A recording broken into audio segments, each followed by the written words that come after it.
On the blue planet Earth, deep inside a steel research base, one man stood alone while others laughed. His name was Evan Cole, a quiet human engineer who believed in something no one else did. In front of him stood Earth's newest invention, a tall metal frame covered in cables, light panels, and human-made circuits. It was called Prototype A-17. The room was full of scientists, military officers, and government leaders. They looked at the machine, then at Evan, and then they laughed again. "This is outdated," one officer said. "Galaxy-level tech is centuries ahead of this," another mocked. "A waste of time and money," someone added. Evan did not shout. He did not fight back. He only looked at his creation with tired eyes. He knew Earth was small compared to the galactic empires. He knew humans were seen as weak, slow, and emotional. But he also knew one truth. Humans never stop improving. The meeting ended with rejection. Prototype A-17 was labeled a failure. The project was shut down. And Evan was ordered to dismantle his own work. That night, while Earth slept, something fell from the sky. A small unidentified craft crashed deep into a forgotten desert zone. No alarms were raised. No fleets were sent. Only silence followed. Inside the broken craft was a wounded alien woman. Her armor was cracked, her breathing slow. She was bleeding a dark silver liquid. Yet her eyes were sharp and full of fire. She activated an emergency signal, but no answer came. Her enemies were close. Very close. Hours later, Evan was sent to the crash site as part of a cleanup team. When he saw the destroyed craft, his heart raced. This was not Earth technology. This was something far beyond human design. Then he saw her. The alien woman tried to stand, but fell to her knees. The soldiers raised their weapons. They saw her as a threat. "She's injured," Evan said, stepping forward. "Let me help her." The commander hesitated. "She's just a warrior," he said. "A refugee from some alien war." They allowed Evan to take her to the underground lab. No one cared enough to stop him. Evan used Prototype A-17 for the first time. Not as a weapon, but as a support system. The machine adapted. Its systems changed. Its energy levels rose beyond expected limits. The alien woman watched silently as the human machine saved her life. Her eyes narrowed with interest. "This technology," she said slowly. "Who built it?" "I did," Evan replied, unsure. "They said it was useless." For the first time, she smiled.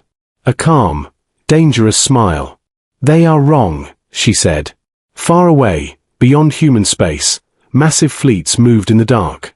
They were hunting her. And now, they had found Earth. Evan did not know who she really was. He did not know her true power. He did not know that the woman he helped was not just a warrior. He did not know he had just helped the Empress of the galaxy. And Earth was about to be tested. The underground lab was quiet. Only the soft hum of machines filled the air. Evan stood near Prototype A-17, watching the alien woman rest inside a medical chamber. Her wounds were healing faster than any human body ever could. That alone told him she was not normal. Outside the lab, Earth's leaders argued. They did not trust the alien. They did not care about Evan's machine. To them, both were problems. "She is not our concern," one official said. "Our focus is Earth's safety." But Evan felt something was wrong. He had seen fear in the alien woman's eyes. Not fear of humans. Fear of something far worse. When she finally woke up, the room felt heavy. She looked around slowly, studying every detail. Her eyes stopped on Evan. "You stayed," she said. "Yes," Evan replied. "You were injured." She sat up with effort. "You should not have helped me," she said. "My enemies will come." Evan swallowed. "Who are they?" She looked away. "Those who rule through fear." She introduced herself as Kale, a warrior without a home. That was all she said. And Evan did not push further. Over the next days, Evan worked on Prototype A-17 in secret. Officially, the project was dead. But the machine was alive. Learning, adapting, evolving. Kale watched him closely. She asked questions about human design, human logic, human emotion. You build with feeling, she said. In the galaxy, that is seen as weakness. Evan smiled softly. Maybe that's why they underestimate us. One night, alarms flashed red. Deep space sensors detected unknown signals. Fast, sharp, and dangerous. Kale froze when she saw the data. They found me, she whispered. Earth's Defense Council dismissed the warning. Small scouting ships, they said. No threat. But Kale knew better. These are hunters, she said. They destroy worlds to send a message. Evan looked at his machine. Prototype A-17 was still incomplete. Still mocked. Still untested. I can improve it, he said. But I need time. Kale stepped closer. You should run, she said. When they arrive, Earth will burn. Evan shook his head. I won't abandon my planet. Something changed in Kale's eyes. Respect. Surprise. In the galaxy, most species bowed to power. Humans did not. She placed her hand on the metal frame of the prototype. This machine, she said. It carries potential I have not seen in centuries. Far beyond Earth, massive warships exited hyperspace. Their commanders smiled. A weak planet had chosen to hide their prize. Back on Earth, Evan activated the prototype again. Energy surged. Systems unlocked. Limits broke. Kale felt it immediately. This is no longer just human technology, she said. Evan did not know the full truth yet. But he could feel it. Helping Kale was pulling Earth into a galactic storm. And the storm was getting closer. The first alien ships appeared near Earth like dark shadows. Silent, sharp, and waiting. Earth Space Command detected them too late. Screens filled with unknown symbols and warning signs. Fear spread through every control room. They are not attacking, one officer said. They are watching. Kale stood still as she saw the ships on the display. Her face showed no fear now. Only cold focus. They are giving me a choice, she said quietly. Surrender, or let Earth suffer. Evan turned toward her. A choice between you and my planet, he said. That is no choice at all. Kale looked at him for a long moment. Humans were strange. Too brave for such a small world. Earth's leaders demanded answers. Who are you really, they asked. What have you brought to our world? Silence filled the room. Then Kale stepped forward. My true name is not Kale, she said. I hid it to survive. She raised her hand. A symbol of light formed in the air. Ancient, powerful, feared across the stars. Gasps filled the room. I am Empress Kalith of the 7th Galactic Throne, she said. Ruler of systems you have never heard of. Commander of fleets that bend empires. The room exploded into chaos. Leaders stepped back. Soldiers froze. Screens confirmed the truth. Every galactic database showed the same name. The same face. The same warning. Evan felt his breath stop. He remembered helping her stand. Fixing her wounds. Letting her use his mocked prototype. You are an empress, he said slowly. And I treated you like a refugee. Kalith turned to him. And that, she said, is why your species is dangerous. She explained the truth. Her enemies were not rebels. They were ancient warlords who feared her rule. They wanted her captured, not dead. They knew I would come here, she said. Because they know humans help without asking for power. Earth's leaders panicked. You used us, one shouted. No, Kalith replied, calm and sharp. I trusted you. Outside, the enemy fleet moved closer. Weapons charged. Shields aligned. They will not wait, Kalith said. If I surrender, Earth lives as a weak memory. If I stay, Earth becomes a battlefield. All eyes turned to Evan. To the engineer they once laughed at. To the prototype they once mocked. Prototype A-17 stood active now. Its systems glowing brighter than ever before. It had evolved beyond its original design. "This machine," Calith said. "It is built on adaptation, not dominance. That is rare in the galaxy." Evan stepped forward, his voice steady. "You came here wounded," he said. "And Earth helped you. Now Earth is in danger." He looked at the screens. At the enemy fleet. At the leaders who once rejected him. "We don't surrender," Evan said. "And we don't hide." Calith studied him. Then slowly nodded.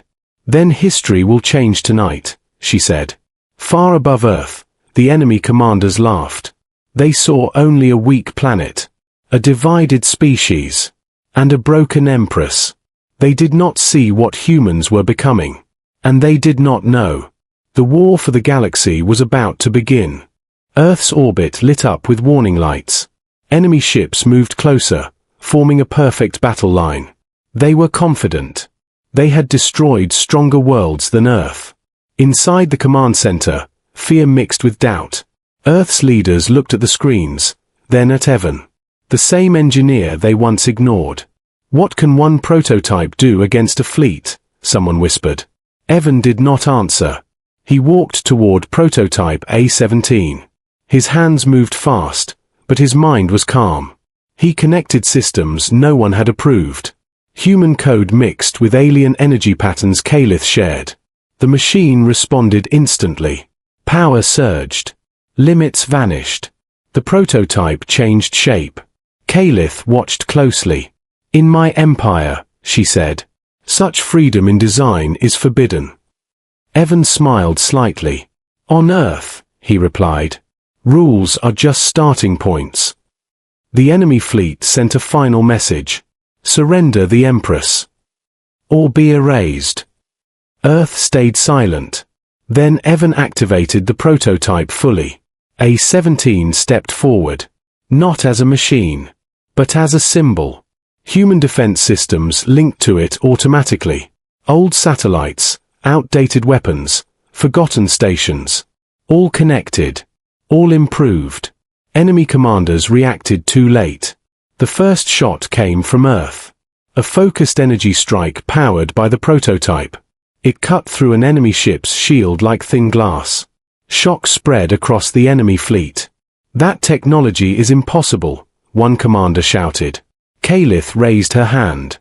Her command codes awakened ancient protocols. Human and imperial systems merged. For the first time in galactic history, human instincts guided an interstellar battle. Earth's ships moved in unpredictable patterns. Not perfect. Not clean. But effective.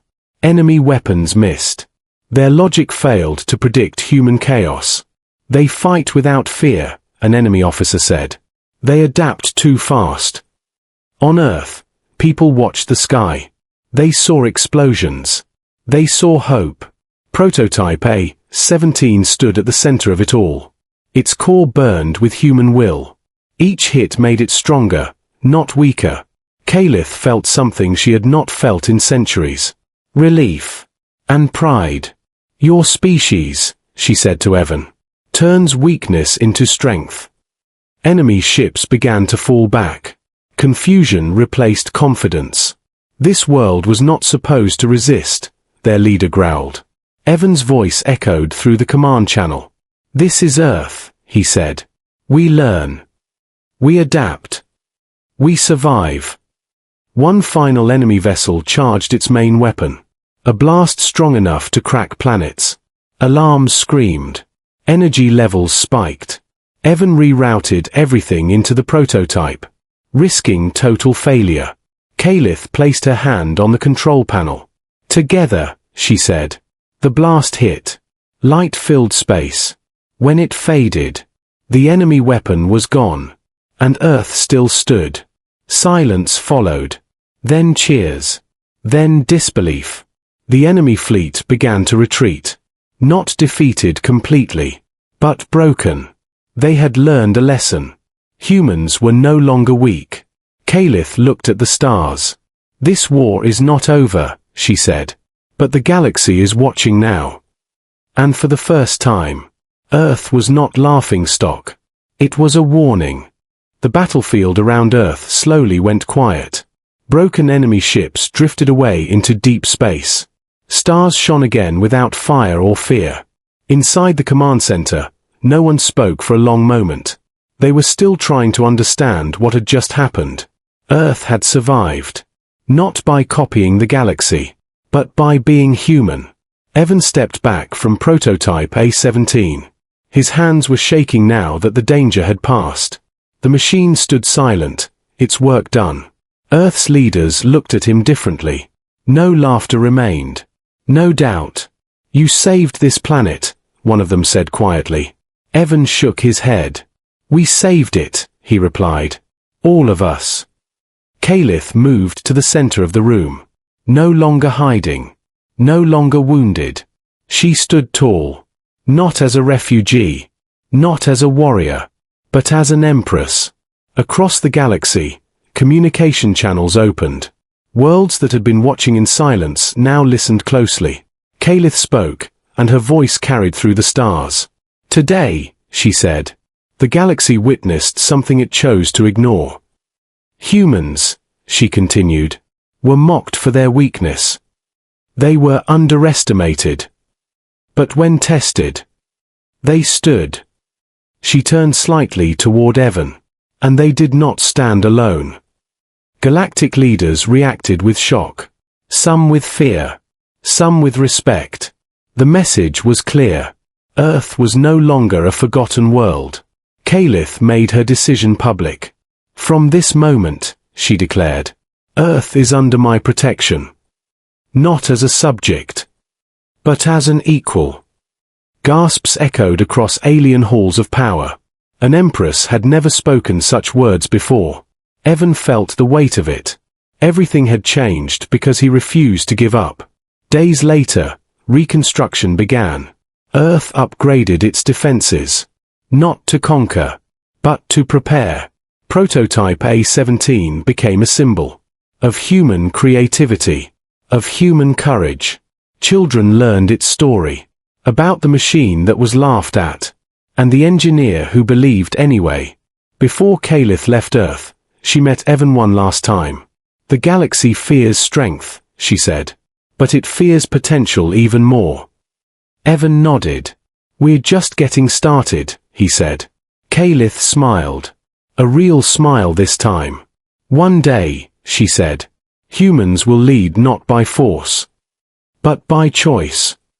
Her ship lifted into the sky, disappearing into the stars. Evan watched until it was gone. He did not feel small anymore. Far away, enemy commanders gathered in silence. They replayed the battle again and again, trying to understand how a weak planet had broken their power. They all reached the same conclusion. Humans adapt too fast. Back on Earth, the world moved forward. No longer alone. No longer afraid. They had been laughed at. But now, the galaxy was listening. Because one truth could no longer be denied. When humans are pushed into the dark, they don't break. They evolve.